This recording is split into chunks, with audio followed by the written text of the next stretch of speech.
this is because if you watch online, there's like two ways. You get to like the live feed, or sometimes they cut the ends of it off and you get like the recorded version. So the only reason I'm pointing this out again is that I don't have a PowerPoint today, simply because I can't find my computer. And that's terrible. It's true. It's the first time I've not had a PowerPoint in nearly 2 years I've been here. But I had to go back old school, and I realized a couple things. And also, I have my double redundancy now. In case my iPad stops working, I have the actual Bible here. So we're going to get through this together. But I realized how dependent I've gotten on things like, the PowerPoint. Like I said, I don't really take notes. Like I said, what you see is what I see. But I use the PowerPoint. If there's points I want to make, I put them in there so you see them and I see them.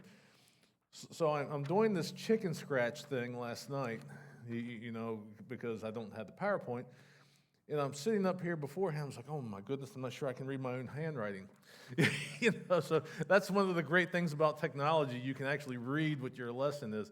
But we'll do just fine. This past week, I'm not big into stories, but this was actually kind of funny.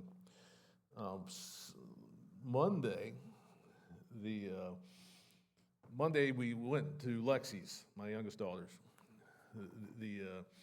As you know, because of Sue's surgery that was coming up, that I worked the weekend so I could have off Monday and Tuesday. So I worked Saturday night, then came here and preached, and then went back and worked Sunday night. Well, kind of stayed up Monday, and then we got the kids off the bus so we could see them before Sue's surgery.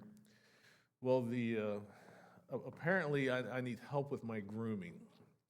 And I know for some of you this is not a surprise, but of course I pick up my granddaughter.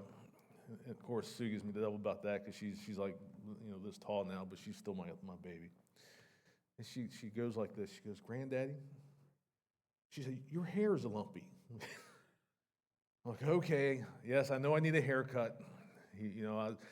I definitely need a haircut. The last time I got quite this bad, I did a wedding actually here, and I saw a picture when I was wearing my glasses. I thought I looked like Reverend Alden, from Little House on Prairie. How you kind of had that little, which is bad enough. Well, that's not the worst part of it. Because I'd been up so long, I laid down on the floor. They were watching TV, and I do what I do when I sit in one place too long. I was out cold.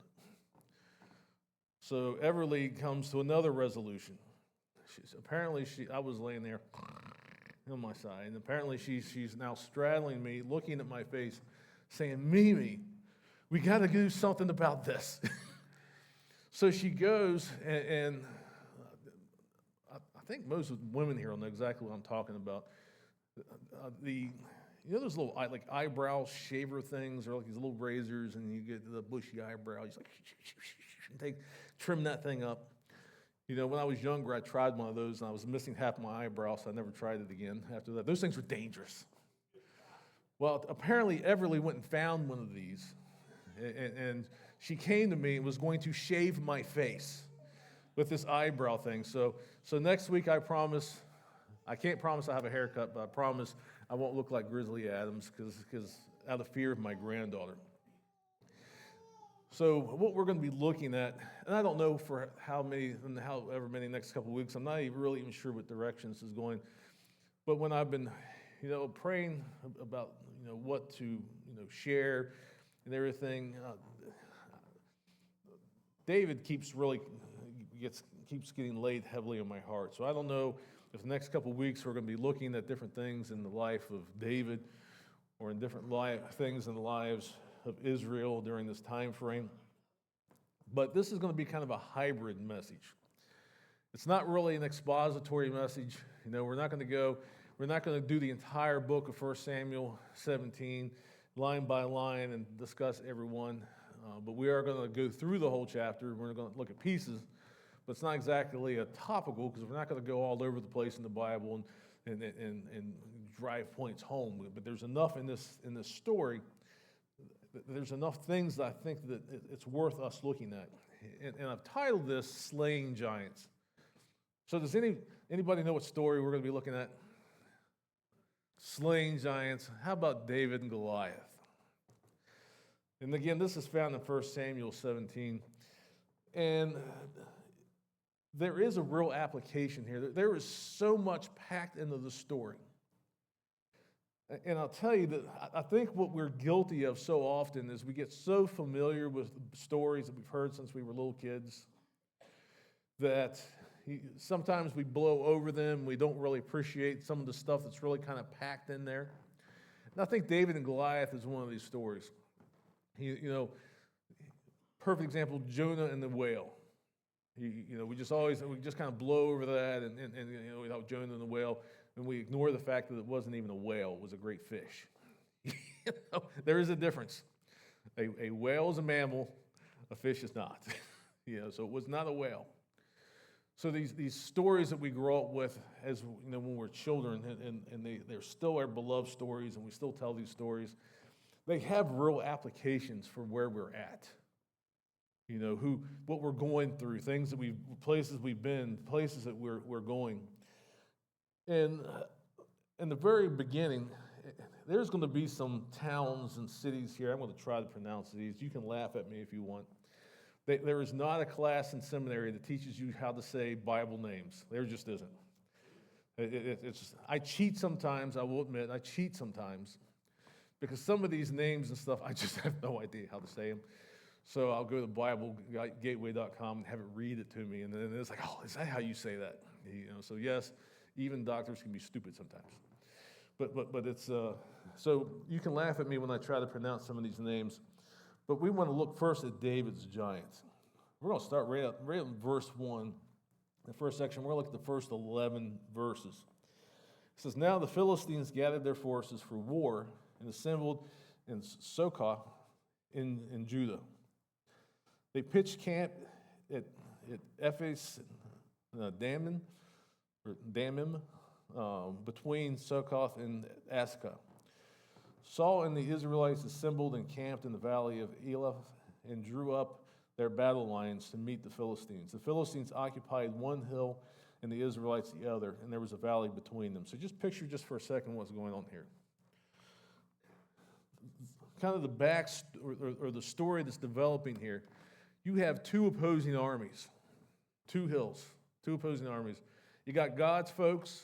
We have the Israelites, the army of the Lord, here on earth. You got the Philistines, the one that it doesn't matter if you're Jewish or Christian or probably even Muslim would consider them the bad guys. Well, actually, they wouldn't. The Philistines. So we got the Philistines and the Israelites on opposite sides. And right there, smack dab in the middle, is a valley. Two hills, two armies, and a valley. And they're lined up for war. So verse 3, it says, and the Philistines occupied one hill and the Israelites another, the valley between them. A champion named Goliath, who was from Gath, came out of the Philistine camp. His height was about 6 cubits and a span. I could tell you at one point what that was, if I recall. It's like 8 or 9 feet, I believe. I mean, he was, not what you would consider the jolly green giant, but he would definitely be playing basketball if he was alive today. He would have that kind of height. He had a bronze helmet on his head and wore a coat of scale armor of bronze weighing 5,000 shekels. And on his legs he wore bronze greaves, and a bronze javelin was slung on his back. His spear shaft was like a weaver's rod, and its iron point weighed 600 shekels. His shield bearer went ahead of him. Goliath stood and shouted at the ranks of Israel, why do you come out and line up for battle? Am I not a Philistine, and are you not the servants of Saul? Choose a man and have him come down to me. If he is able to fight and kill me, we will become your subjects. But if I overcome him and kill him, you will become our subjects and serve us. And then the Philistine said, this day, and then the Philistine, we're talking about Goliath, said, this day, this is crazy, this day I defy the armies of Israel. Give me a man and let us fight each other. On hearing the Philistines' words, Saul and all the Israelites were dismayed and terrified. So this is the giant. This is the thing that David is going to be facing here in a little bit. But this is the thing that the armies of Israel have been facing for a little time now. A very scary guy. A guy who hovered over them. I don't know what the average height of a Israelite was back in that time, but I do know, if you ever looked at, let's fast forward centuries ahead, the medieval time, have you ever seen the medieval coats of armor, the real thing, not the stuff where like they have the Renaissance fairs and like people our size now make coats of armor to make it look like we're knights? These guys were kind of small. You know, that's one of the things I can honestly say that in some way we have evolved over centuries is in their height and their build. And so we've kind of engineered some of that ourselves by eating things like steroids in their foods. But we're much larger than what we were back then. So this would have been probably a bunch of not really big guys against somebody who was really, really tall, a scary giant.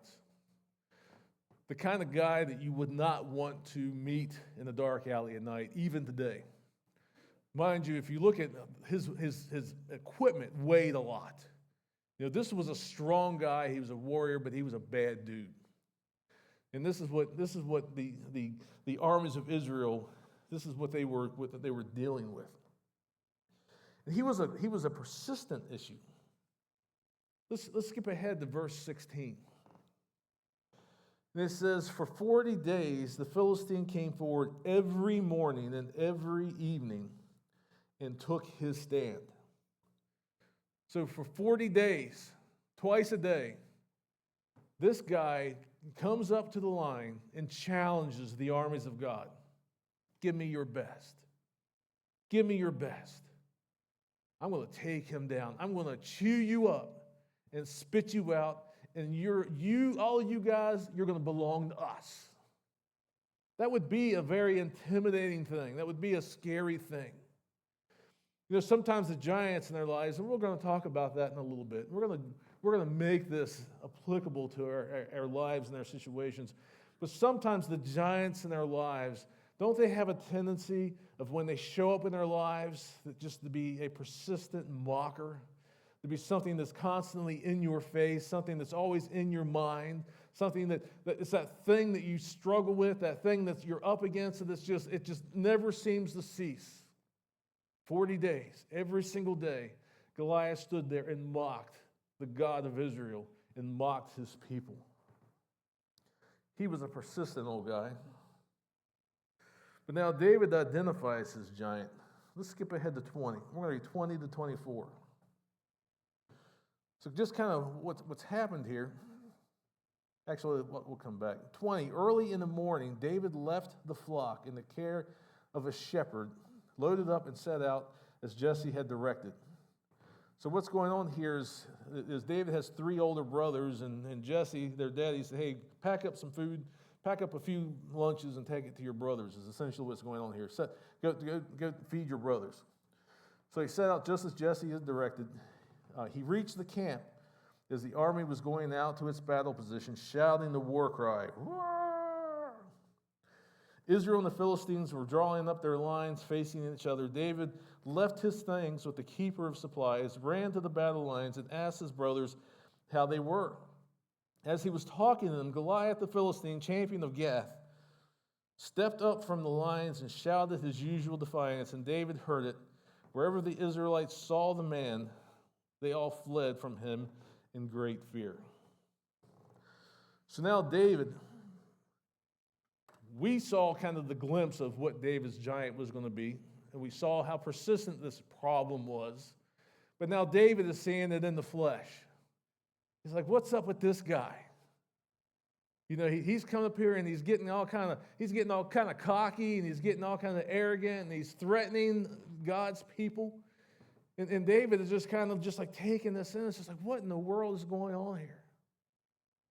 Have you ever had that happen when you faced your own giants?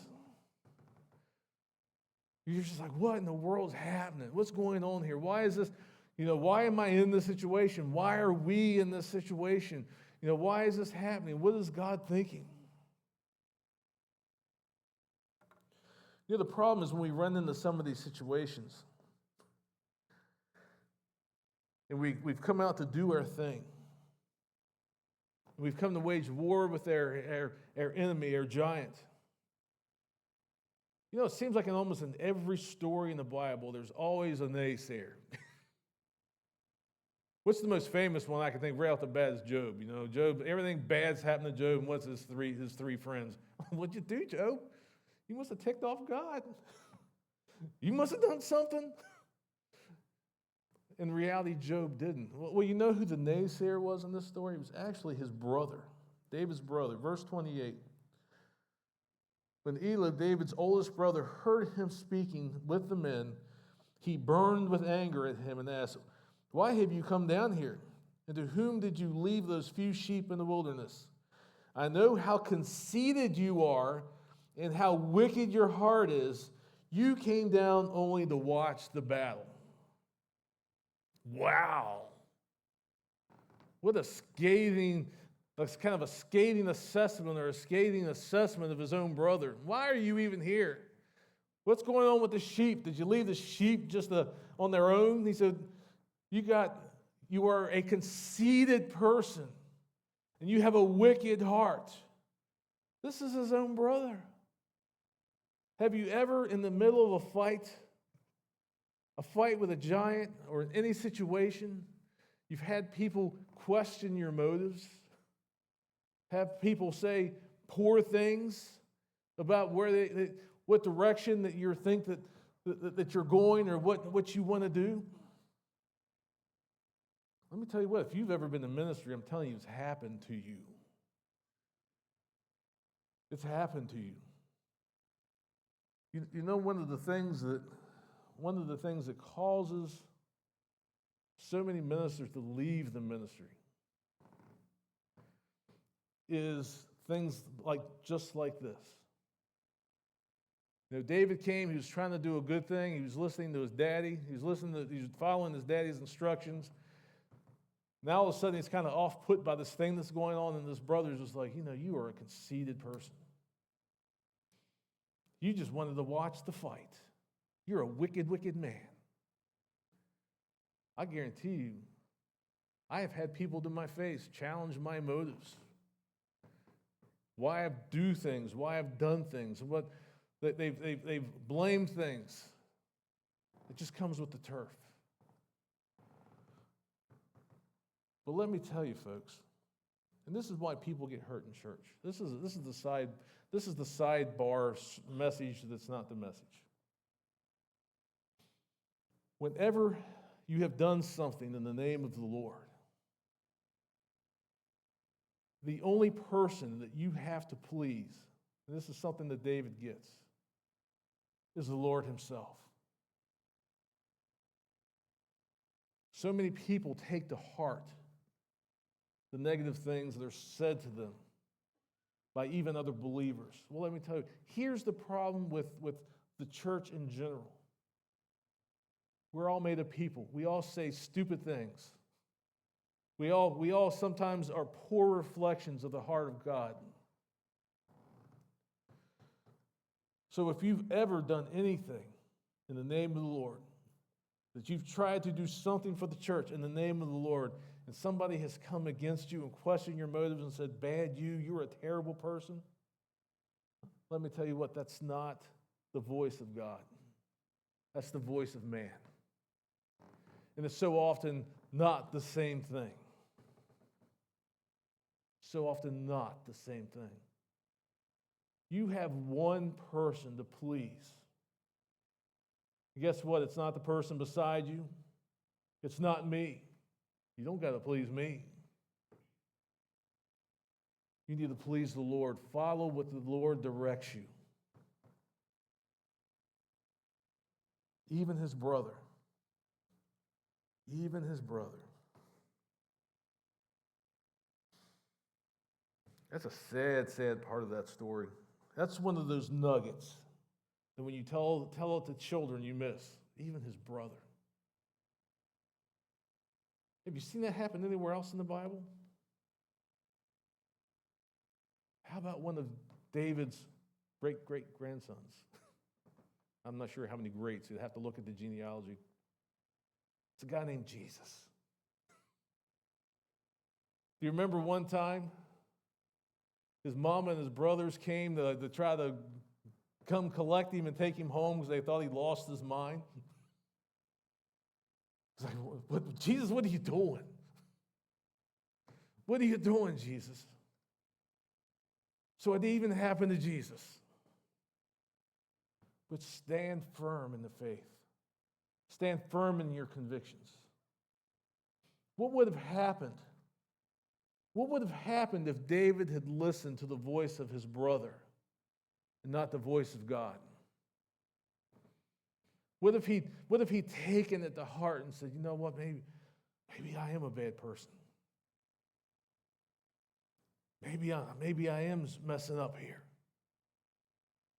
If he had done that, we would not have a story that we call David and Goliath. The voice of God in your life has to be the most important thing. Have you also had, when you're facing a giant, folks in your family or your church or your job tell you that it can't be done? Did they ever tell you that this thing that you want to do, it's too big? It's too big, Wally. You can't do it. Can't be done, Wally. Can't be done. Can't be done, Mike. Can't be done, Nathaniel. Have you ever had that? Well, let's look at David, 32 through 37. David said to Saul, "Let no one lose heart on account of this Philistine. Your servant will go and fight him." Then Saul replied, "You were not able to go up against the Philistine and fight him. You were only a young man. He has been a warrior from his youth." But David said to Saul, "Your servant has been keeping his father's sheep. When a lion or a bear came and carried off the sheep from the flock, I went after it, struck it, and rescued the sheep from its mouth. When it turned on me, I seized it by the hair, struck it, and killed it. Your servant has killed both the lion and the bear. This uncircumcised Philistine will be like one of them, because he has defied the armies of the living God. The Lord who rescued me from the paw of the lion and from the paw of the bear will rescue me from the hand of the Philistine." Saul said to David, "Go, and the Lord be with you." What was the king of the armies of Israel trying to tell him? The most influential voice in the entire army, in the entire nation of Israel, the most influential voice. When a kid steps up and says, "Let me face the giant," the king says, "You can't pull that off. You're just a kid. You're just a kid." He's been a warrior since he was a kid.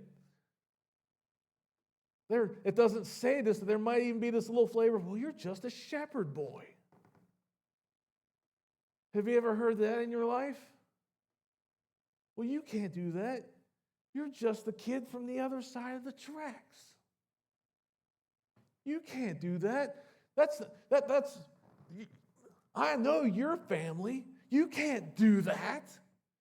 You're not big enough. You're not strong enough. You're not smart enough. You're not enough anything. You're not good enough." Have you ever heard the message from the world? You're not good enough. That's a voice again from hell. So often, and unfortunately, we are, as believers, are guilty of this. So often we become not the mouthpiece of God, but we become the mouthpiece of the devil himself. Let's not get religious here. Let's get honest. When somebody has said, "I can take on the giant in the name of the God of Israel," and you say anything other than, "I believe you," guess whose voice that you're relaying? It's not God's. Because let me tell you what, is there a New Testament thing here that kind of parallels? Have you ever heard that without God it is not possible, but through God all things are possible? Have you heard that? In God, in my Jesus, There is nothing that cannot be accomplished. There is no mountain that I cannot climb. There's no ocean I cannot swim. There's no sea that cannot be parted to make a way for me when God is on my side. If God be for me, who can be against me? And that's what David is saying. Even though he's getting the word, you're not good enough, man. You're not good enough. The message that David is saying, if God be for me, who could be against me? We've seen other great leaders say that. We've seen the Joshuas and the Calebs storm cities with the idea in mind, this day I will serve the Lord, and with God before me, who could be against me? Well, let me tell you what, the same God that got the Hebrew people through the wilderness under the leadership of Moses, the same God who took them through into the promised land and conquered the impossible, the same God who brought back his people from exile and gave them a place to call home. He's the same God that you pray to. He's the same God. Nothing is impossible. There's nothing that you cannot do when God be for you. Greater is he who is in me than he who is in the world. I don't care what the odds look like. I don't care how dark the night seems. And let me tell you what, you will face dark nights. You will face dark nights. You will stand at the bottom of what seems like Mount Everest and that you need to climb. You will sometimes stand on what seems like Ocean City and look towards England and say, I got to swim there. It may feel like that sometimes. But with God, all things are possible. David knew it. David knew it. Not only do we sometimes have the voice of others, the voice of the devil himself speaking into our lives, even through other people that should know better. Sometimes the giant himself will mock us. Our situations will mock us. The situations will tell us that I'm too big for you. I'm going to take you out. We're going to talk about some of these giants. But think about depression. Has anybody ever struggled with depression? Let me tell you something about depression. Depression stares people in the face day in and day in and day out and says, I am going to take you out. The depression comes against people and steals their hope. And many take their lives at their own hand because the giant, the monster, has told them, I'm too big for you. Did David deal with that? Of course he dealt with that. 41 through 44. Meanwhile, the Philistine, with his shield bearer in front of him, kept coming closer to David. He looked David over and saw he was a little more than a boy, glowing with health and handsome, and he despised him. He said to David, am I a dog that you have come to me with sticks? And the Philistine cursed David by his gods. Come here, he said, and I will give your flesh to the birds and the wild animals. Sometimes the giant in our life mocks us and says, I'm going to feed you to the birds and the animals. I'm going to take you down. I'm going to take you out. I'm too big for you.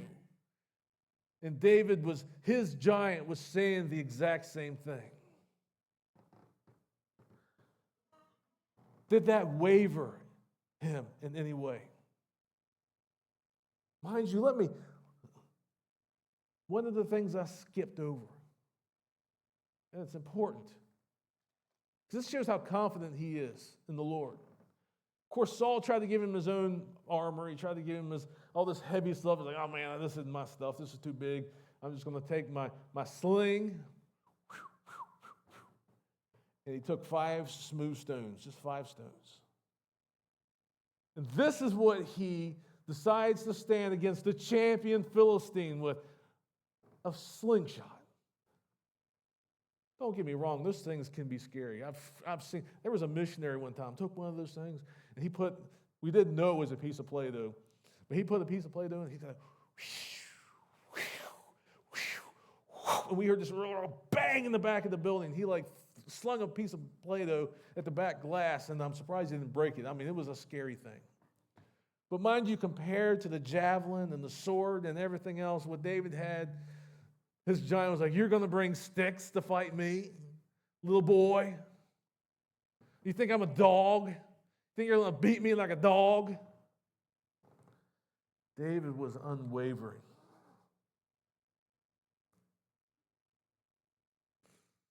This is one of my favorite passages in the entire Bible.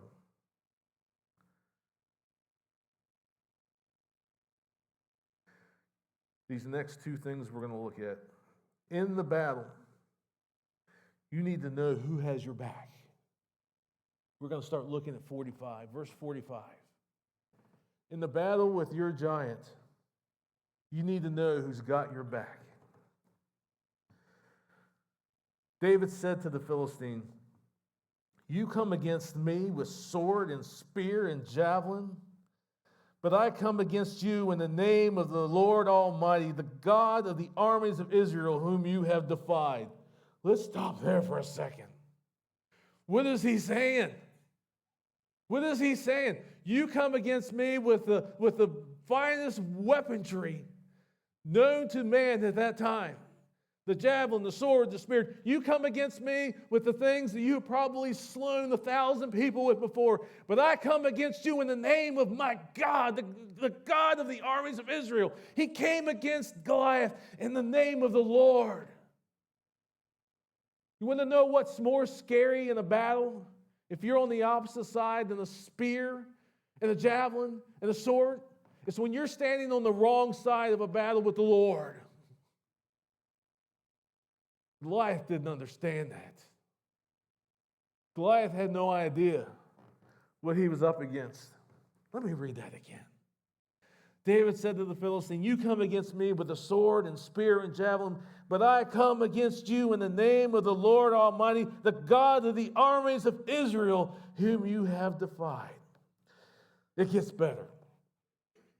This day the Lord will deliver you into my hands, and I'll strike you down and cut off your head. This very day I give the carcasses of the Philistine army to the birds and the wild animals, and the whole world will know that there is a God in Israel. All those gathered here will know that this is not by sword or spear, but that the Lord saves. For the battle is the Lord's, and he will give all into our hands.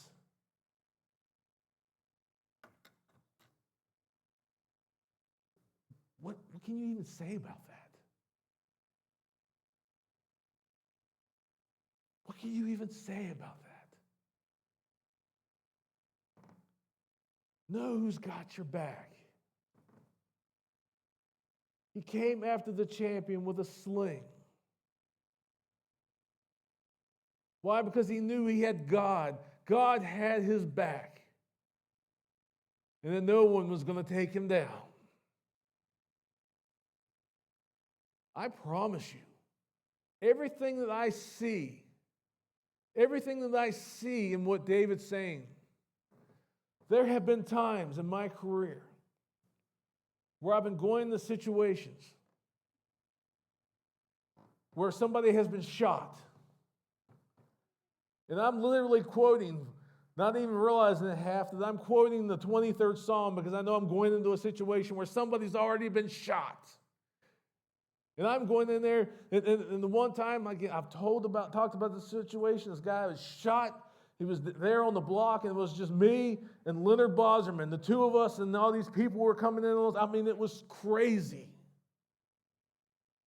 There were times, and then in the middle of this, I'll never forget this. And here's the difference between David and I. I got it.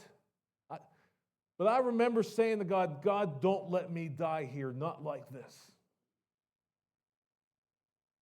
What's the difference between what I said to God and what David said to the Philistine? What I was saying is, God, I know you have the ability to save me and protect me. And it was more of a plea, don't let me die like this. And guess what? I'm here to tell you the story. So he listened. There is not a doubt. When I read 1 Samuel 17, there was never a doubt in David's mind that he was coming out on the other end of this battle. There was no wavering in his faith. There was no, if God be for me, I don't think that anybody could be against me. That's not what David is saying. He's saying, I'm going to take you down. I'm going to take you down because I come to you in the name of the Lord. You have defied the God of Israel. I'm taking you down, not only you, we're going to feed your entire army to the birds and the animals. God's going to deliver all of you into our hands. And guess what? It happened. It happened. You need to come against your God you need to come against your giant in the name of Jesus. We'll finish with these two passages, these two scriptures. Actually, 3. At 48, as the Philistine moved closer to attack him, David ran quickly toward the battle line to meet him. Reaching into his bag, taking out a stone, he slung it and struck the Philistine on the forehead. The stone sank into his forehead, and he fell face down on the ground. So David triumphed over the Philistine with a sling and a stone. Without a sword in his hand, he struck down the Philistine and killed him.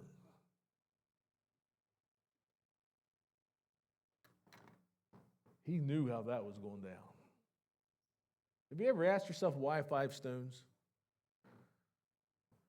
Why 5 stones? It doesn't answer that question in the Bible. But I'll tell you what, let me tell you the question or my answer that I had for many, many, many years. And then the one that the more I read that and the more I look at the faith of David, the more I realize why there were 5 stones. My answer for many, many years is, well, if the first one didn't work, I got 5 more. That's why as a cop, we've got magazines everywhere. You know, we got 15 plus 1 in the gun. We got these magazines. So if we can't, we're sitting there thinking we got almost like 50 backups if something doesn't go right. I mean, that's a lot of bullets. That doesn't even count the rifle. You got a lot of backups there. Why 5 stones? You realize Goliath, if you read earlier in the story, had 4 brothers? 4 brothers. They were all giants. So how many does that add up to? 5.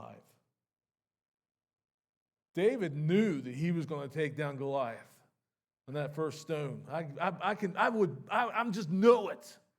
Based on everything that I'm reading here, when I look at his faith, and I look at everything he came up against with Goliath, he wasn't expecting to need 5 stones for Goliath. He was ready if his brothers came after him. So what was he saying? I'm not only ready for you, Goliath, I'm ready for anything that comes at me now. I'll take all 5 of you down in the name of my God. Because there is a God in Israel. A living God in Israel.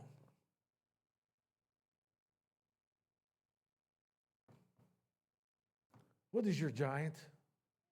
This is how we're going to bring this thing home. What lesson, other than what we've already learned, what lesson is there in this for us? What is your giant? I promise you, all of you have giants. And if you don't, one's coming. And when I say that in sermons, I'm not being flippant or trying to be cute or funny. It's true. As long as you're on this side of heaven, another storm is coming. Another giant is coming. Why? Because there is a devil who seeks to kill, steal, and destroy you. So there's always going to be a storm. There's always going to be a giant. But what is your giant? How about fear? Are you afraid? Afraid of what? Are you afraid of the future? Are you afraid of what's going to happen if the election goes one way or another? Are you afraid of an asteroid striking the earth and killing all life? Or are you afraid that you're not good enough? Fear is a liar.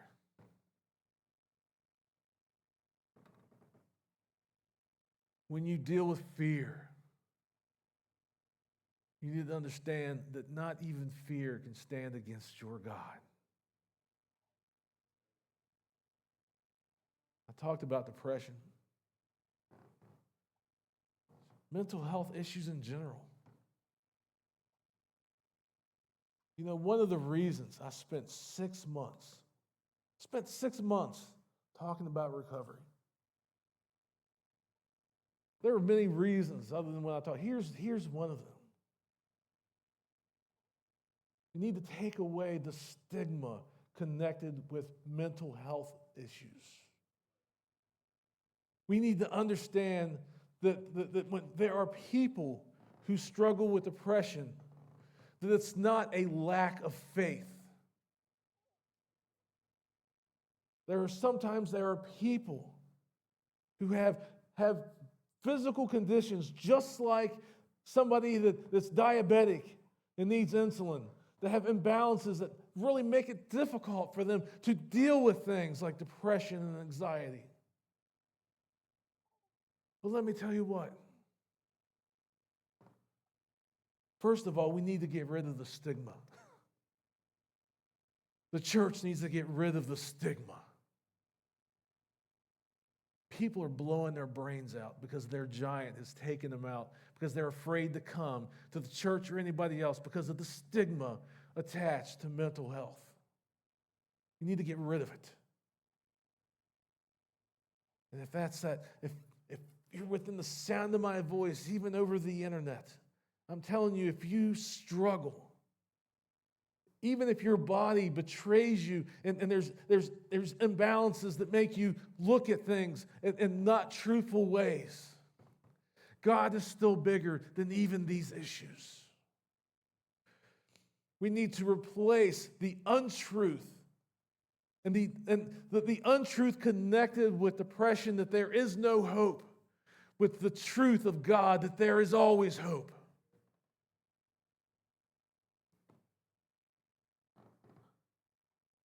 A lack of faith. Is that a giant you've ever dealt with? A lack of faith?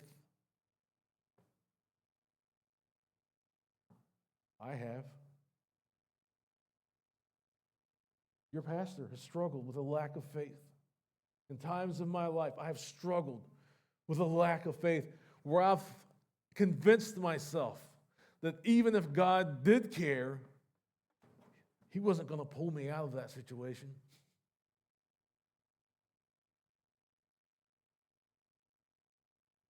Increase our faith. God's reality is bigger than your disbelief. Let me tell you something else cool about God. He gets it. He gets it. If you're struggling in your faith, you want to know who you take it to? The God of the armies of Israel.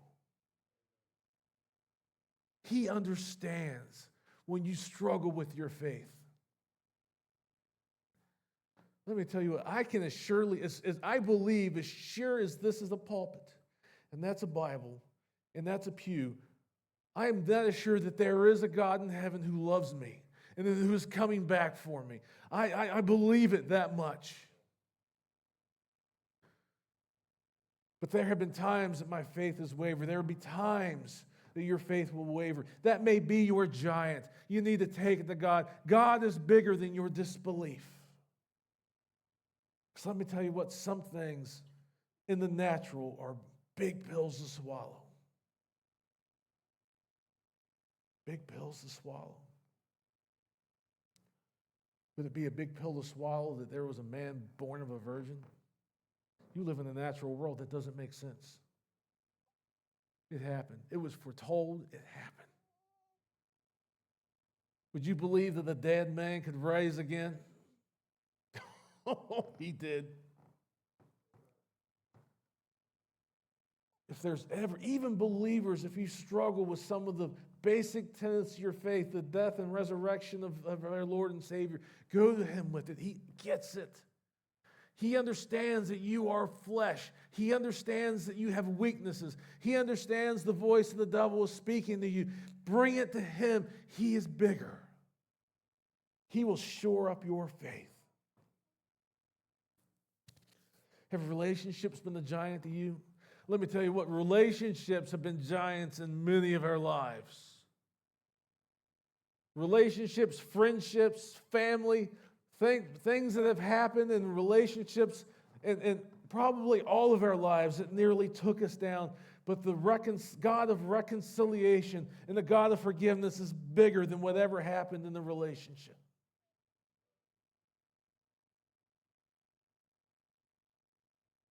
The list goes on.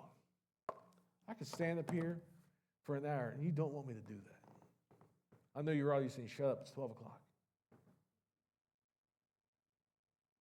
But whatever your giant is, my God is big enough. Let us pray. Father, I come to you in Jesus' name.